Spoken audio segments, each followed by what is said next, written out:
खुशामदीद, आदाब, good morning, अस्सलाम वालेकुम। आप सबको हमारी तरफ से वो प्रोग्राम आप देख रहे हैं सलाम जेके। मैं हूं आपका मेज़बान इशफाक गौहर। आज सितंबर की 25 तारीख है, हफ्ते का पहला दिन है। उम्मीद है कि आप खैरियत से होंगे।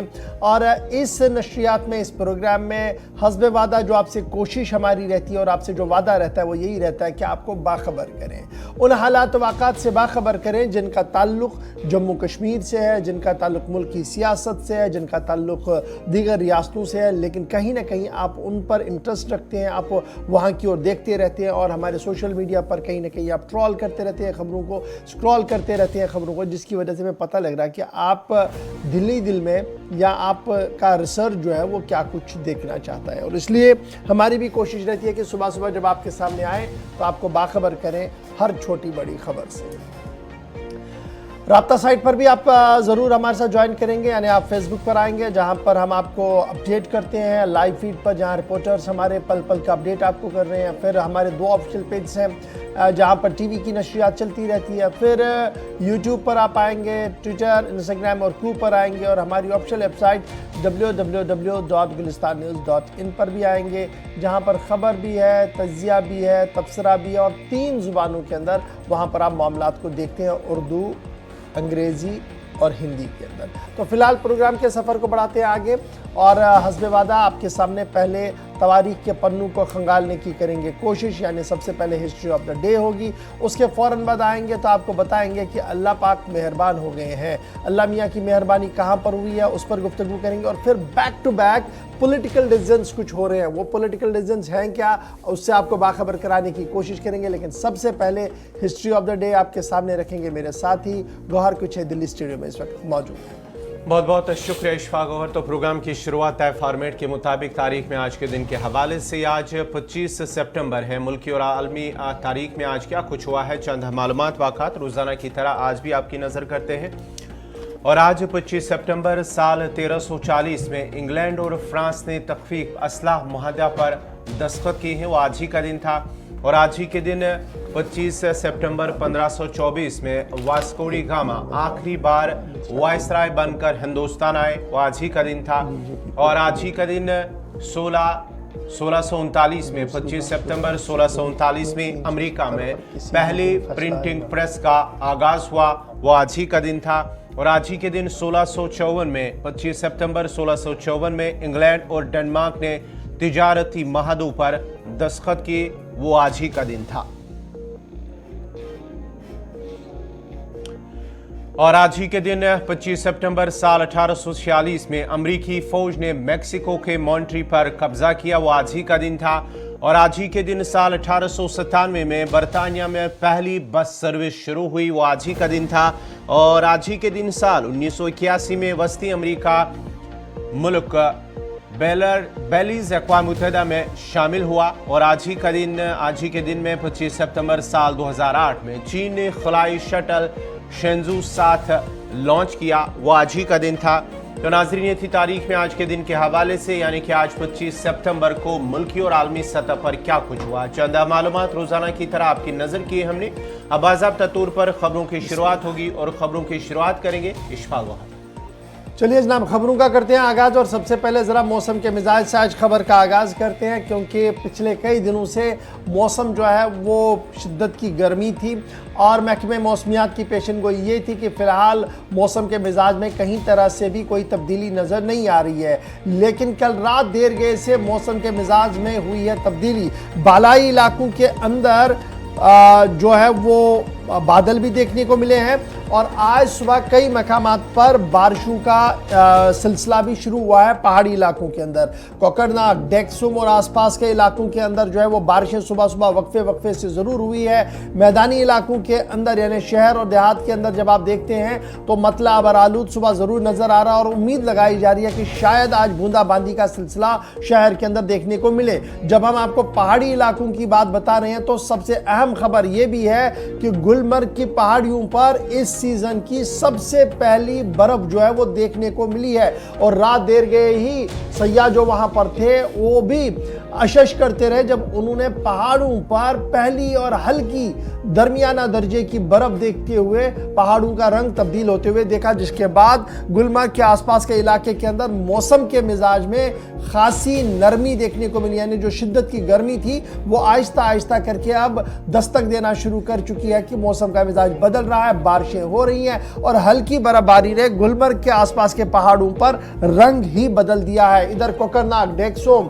और दीगर इलाकों से भी इतलात यह है कि बारिशों का सिलसिला लगातार जारी है और महकमे मौसमियात की पेशनगोई के मुताबिक फिलहाल मतला बरालूद रह सकता है और उम्मीद बूंदाबांदी की जरूर लगाई जा रही है। इधर शहर श्रीनगर का कल का दर्जे हरारत जो है वो 25.7 डिग्री तक रह गया था। और जब हम आपके सामने ये बात बता रहे हैं कि गुलमर्ग की पहाड़ियों पर हल्की सी बर्फ पड़ी है, मैदानी और पहाड़ी इलाकों के अंदर मतला बरालूद है, बारिशें हो रही है, वहीं पर रात देर गए आसमानी बिजली भी गिरी है और ये आसमानी बिजली झीली डल के किनारे वाक़ा ललित होटल के बिल्कुल पास गिरी है, जिसके नतीजे में जो चिनार है, वहाँ का चिनार एक पेड़ है, वहाँ पर उसे आग भी रात देर गए लगी है। दूर से ही तस्वीरें जो है वो साफ दिख रही थी कि आसमानी बिजली कड़की, जिसके बाद आग भी नमूदार वहां पर आसपास के इलाके के अंदर हुई, जिसके बाद फायर एंड इमरजेंसी सर्विस ने कार्रवाई की। तो कुल मिलाकर रात देर गए शहर का क्या निजाम था, आज सुबह पहाड़ी इलाकों के अंदर क्या कुछ चल रहा है। गुलमर्ग के अंदर हल्की बर्फबारी हुई है, यानी मौसम बदलता हुआ फिलहाल श्रीनगर के अंदर और सोबा कश्मीर के अंदर नजर आ रहा है। चलिए जनाब, मौसम की खबर के बाद जरा दूसरी अहम और बड़ी खबर पर आते हैं और बात करते हैं अवामी तकसीमकारी महकमे की, यानी जिसे आप पुराने जमाने में फूड एंड सप्लाईज डिपार्टमेंट कह रहे थे, यानी सरकारी राशन गांठों से चावल देने के मामले पर एक नया और बड़ा फैसला सामने आया है और हुकूमती ज़राया ने इस बात की तस्दीक कर दी है कि अब की बार ये सब कुछ नहीं चलेगा, क्योंकि अमूर सारिफीन व अवामी तकसीमकारी ने बड़ा फैसला ले लिया है। सरकारी मुलाजमीन और पेंशन याफ्ता अफराद के लिए PHH यानी जो प्रायोरिटी हाउस होल्ड, जिसे आप BPL कहते हैं, जिसे सरकारी तौर पर चावल काफ़ी कम निर्खों पर मिल रहा था, वो अब बंद हो जाएगा। और फूड एंड सप्लाईज या consumer affairs and public distribution के जिम्मेदारों ने तमाम लोगों से कहा है कि जो सरकारी मुलाजमीन है और उनके पास राशन कार्ड है और वो राशन कार्ड PHH है और फिर पेंशन याफ्ता है और उनके पास भी PHH है, उन्हें कह दिया गया है कि वो सरेंडर करे, वरना उनके खिलाफ होगी ताज़ीबी कार्रवाई। इब्तिदाई खबरों के मुताबिक PHH राशन कार्ड होल्डर जो है वो 5 kg चावल लेते थे पर फैमिली मेंबर के हिसाब से और इस पर काफ़ी ज़्यादा डिस्काउंट पैसों का भी दिया जाता था। Public distribution system Jammu Kashmir का है जो है वो इस वक्त तकरीबन 24 लाख से ज़्यादा अफराद के लिए राशन कार्ड्स इजरा कर चुका है और तकरीबन 97.53 लाख बेनिफिशरीज को बराह रास्त इन शॉपिंग सेंटर से, इन राशन कार्ड से चावल फराहम किया जा रहा है। फिलहाल जो बड़ी खबर सामने आ रही है वो ये आ रही है कि 3 जुमरों में है, AAY, PHH और BPL राशन कार्ड, और ये कहा जा रहा है कि जो प्रायोरिटी होल्ड कार्ड्स है या कुछ लोगों ने BPL भी फर्जी बनाए हैं वो वापस करें, क्योंकि जो रिवेरिफिकेशन का मामला है और उस रिवेरिफिकेशन मामले में कई चीज़ें सामने आई है, जिसके बाद हुकूमती इदारों ने यह बड़ा फैसला लिया है कि अब सरकारी मुलाजमियों को जो सरकारी चावल दिया जाता था, नरक जो उसकी रेट थी वो काफ़ी कम हुआ करती थी, उसे उन्हें बाहर किया जाएगा और इस सिलसिले में बाज़ाब्ता तौर पर हुकूमती सतह पर कार्रवाई शुरू की गई है। सीधे हम चलेंगे फिदा हुसैन इस पर हमारे साथ मजीद डिटेल्स के लिए। फिदा, बहुत शुक्रिया ज्वाइन करने के लिए। जब हम सरकारी चावल की बात करते हैं, राशन कार्ड्स की बात करते हैं, तो 3 तरह के हमारे पास राशन कार्ड्स हैं, लेकिन सरकार का मानना है कि प्रायोरिटी हाउस होल्ड और BPL के अंदर जो धांधलियों की खबरें आ रही थी उसकी रिवेरिफिकेशन प्रोसेस को आगे किया गया। पता लगा कि सरकारी मुलाजमीन सबसे ज़्यादा लोग ऐसे हैं जो इसका फायदा ले रहे हैं और गरीब जिनके लिए स्कीमों को मुतारफ कराया गया था वो इससे मुस्तस्ना है और अब इंतबा जारी किया गया है, अलर्ट जारी कर दिया गया है। देखिए इशफाक, जहाँ पे अमूरी सार्फिन व अवामी तकसीम कारी के महकमा की बात करते हैं तो ये महकमा अगरचे ये कहता है कि हमने तो बहुत सारे चीजें जो है वो मुकम्मल की है। हमने कोविड काल में काम किया है, हमने तब काम किया है जब यहाँ पर लोग जो है चावल के लिए तरसते थे और कहते थे कि चावल कब पहुंचेगा। लेकिन इसमें एक मुस्तहिक लोग वो भी है जो कहते थे कि अगर हमारे लिए, हम रोज रेडियो टेलीविजन पर ये सुनते हैं कि सरकार ने हमारे लिए इतनी सारी स्कीमें लाई है, लेकिन इन स्कीमों का कोई भी फायदा हम तक नहीं पहुंच रहा है। आखिर वो स्कीमों का फायदा कौन उठाता था? आखिर इनको वो स्कीमें कहाँ जाती थी? जब सरकार भी उस मोड़ पर आ गई, जब सरकार भी सोचने लगी कि आखिरकार अगर ये लोग चिल्ला रहे हैं तो चिल्ला क्यों रहे हैं, क्योंकि बीपीएल जिनको हम पीएचएच कहते हैं वो किन लोगों के पास है? अंत्योदया किन लोगों के पास है? क्या ये गरीब के पास है?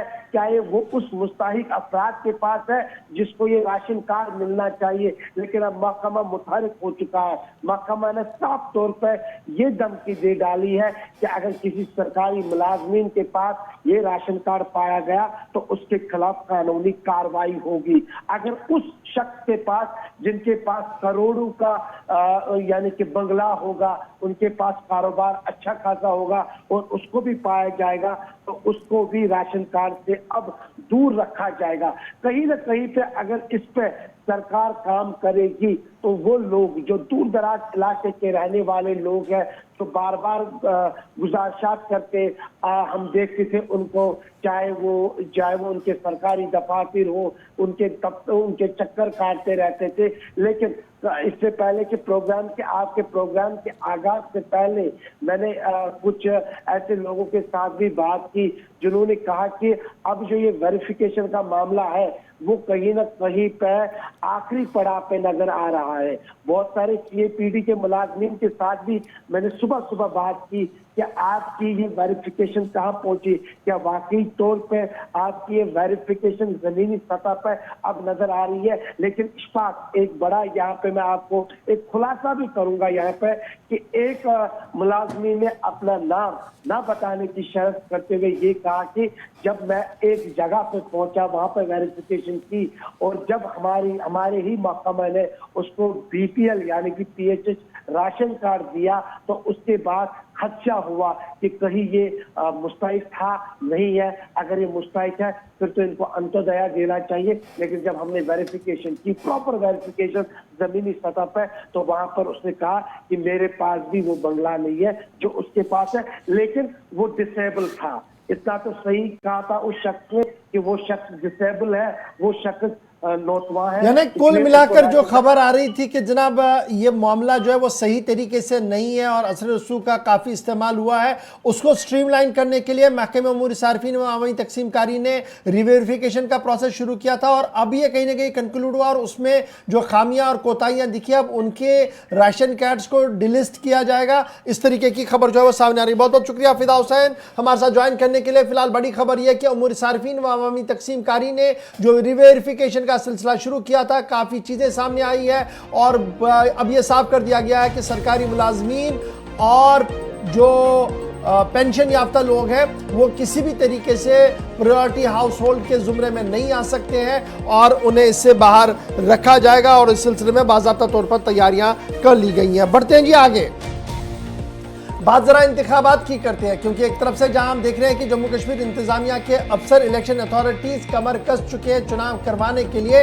वहीं पर दिल्ली से लेकर जम्मू कश्मीर के अंदर छिमे गोइयां काफी ज्यादा चल रही है और खबर यह है कि जम्मू कश्मीर में बल्दियाती इंतखाबात के मामले पर मरकजी हुकूमत इंतखाबात में ताखीर के हक में है, मरकज इंतखाबात के ताखीर के हक में है और लोकसभा के इंतखाबात के बाद बल्दियात, पंचायत और असम्बली के इंतखाबात कराया जाए। इस सिलसिले में इस तरीके की बातें जो है वो सामने आ रही है।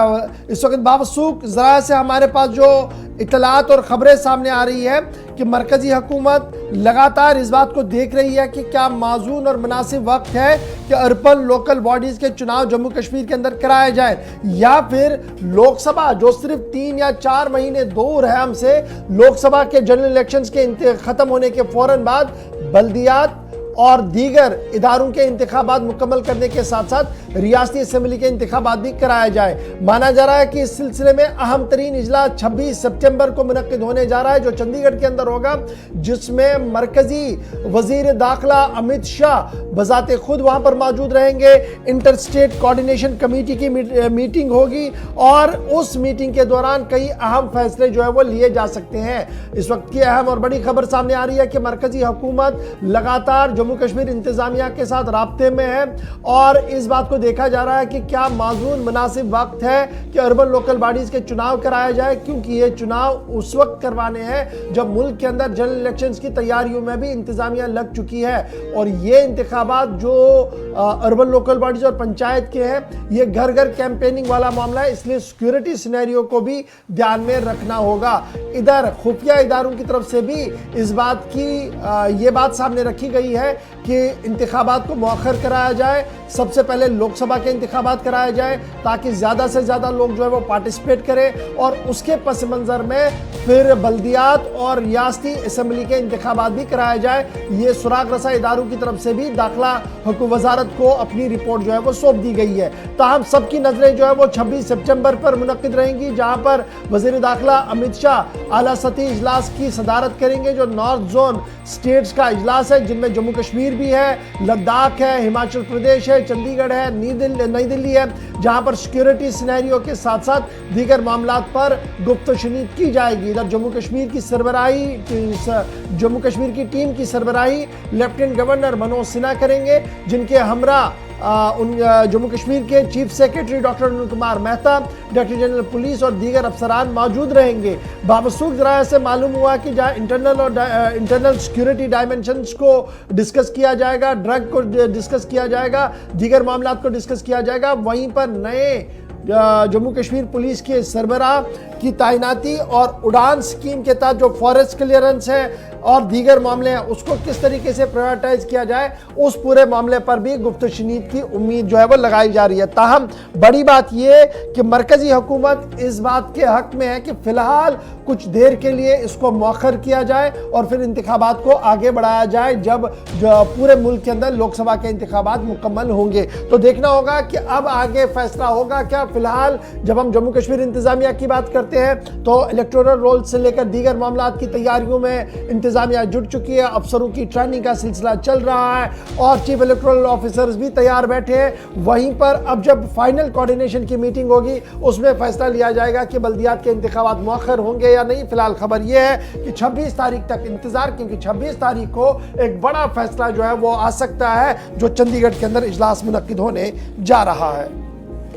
तो नाज़रीन, ये थी इंतखाबात के हवाले से खबर। अब ज़रा बढ़ते हैं आगे, बात ज़रा दिल्ली की भी करते हैं, क्योंकि दिल्ली के अंदर एक अहम इजलास आज भारतीय जनता पार्टी की जानिब से बुलाया जा रहा है, जिसमें जम्मू कश्मीर की जो पार्टी के लीडरान हैं उन्हें तलब किया गया है। आज नई दिल्ली के अंदर ये मीटिंग होगी, अमित शाह की सदारत में करीब 3 बजे मीटिंग होगी और माना जाता है कि जम्मू कश्मीर के अंदर जो इंतखाबात हैं, चाहे बल्दियाती हैं या पंचायती या आने वाले असम्बली चुनाव हैं, उनको लेकर बातचीत होगी और अहम एजेंडे में ये शामिल है ये 3 चीज़ें। और उसके साथ साथ ये भी माना जाता है कि इन इंतखाबात के हवाले से भारतीय जनता पार्टी की जम्मू कश्मीर के अंदर किस तरह की तैयारियां हैं और कितनी तैयारियां की गई हैं, इस सिलसिले में इस पर बातचीत होगी। और 3 बजे माना जाता है कि ये अहम इजलास मुनक्किद होगा, जहां पर जो भारतीय जनता पार्टी के नेशनल सदर हैं JP नड्डा, वो भी इसमें शामिल होंगे। उसके साथ साथ ही जम्मू कश्मीर के भारतीय जनता पार्टी के जितने भी लीडरान हैं उन्हें तलब किया गया है नई दिल्ली के अंदर और 3 बजे अहम इजलास मुनक्किद होगा। और साथ ही साथ जम्मू कश्मीर की मौजूदा सियासी सूरत हाल को लेकर, पार्टी की जो तैयारियां हैं इंतखाबात को लेकर, इस पर बातचीत होगी। बड़ी खबर हम आपको बता रहे हैं कि Bharatiya Janata party core group बराए जम्मू कश्मीर का खुसूसी इजलास तलब किया गया है दिल्ली के अंदर। बड़ी बात इस वक्त ये सामने आ रही है कि वजीर दाखिला अमित शाह की पहल पर कोर कमेटी का इजलास तलब किया गया है और इस कोर कमेटी के इजलास के अंदर जो 3 बजे दिल्ली, पहले 11 बजे का वक्त था, अब जो जराया बता रहे हैं वो 3 बजे का वक्त दिया गया है। इसमें अर्बन लोकल बॉडीज, पंचायत और लोकसभा के इंतखाबात के हवाले से हिकमत अमली को तरतीब दिया जाएगा। पहले हम आपको बता रहे थे कि मरकजी हुकूमत शायद इस हक में है कि थोड़ा सा डेफर किया जाए।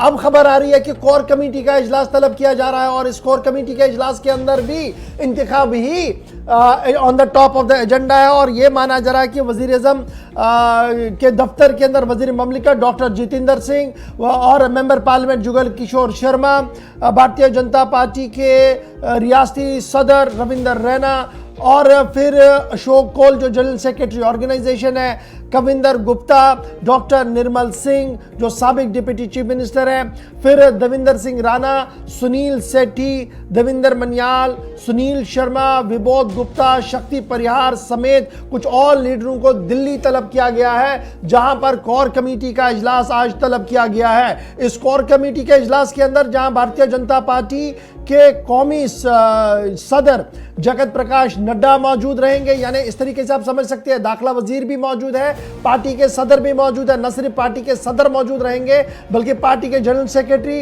इंचार्ज जम्मू कश्मीर तरुण चुग, को इंचार्ज आशीष सूद भी इस अहम तरीन इजलास के अंदर तलब किए गए हैं। माना जा रहा है कि लगातार ये कोशिश की जा रही है कि आने वाले 2024 के इंतखाबात जो पार्लियामेंट के इंतखाबात हैं उसके हवाले से एक हिकमत अमली तरतीब दी जाए।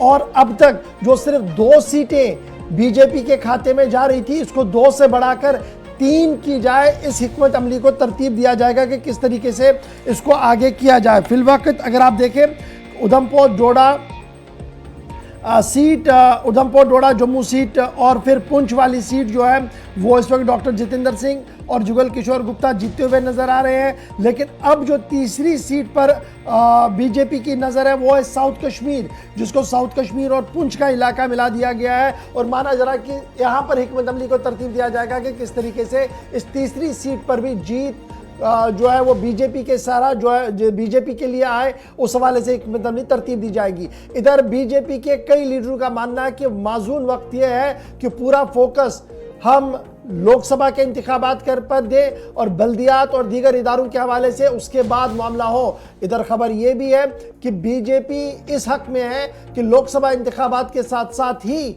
जम्मू कश्मीर यूनियन टेरिटरी के असेंबली के इंतखाबात भी कराया जाए। इसलिए आज का इजलास 26 तारीख का इजलास काफ़ी अहमियत का हामिल है, क्योंकि सियासत के हवाले से बड़ी चीज़ें जो है वो सामने आ रही हैं। छोटा सा ब्रेक होगा जी, यहाँ पर ब्रेक के उस पार आएंगे तो आपको बताएंगे कि माइशत के अहम तरीन हिस्से है अखरोट की सनत किस तरीके से रूबज़वाल हो रही है।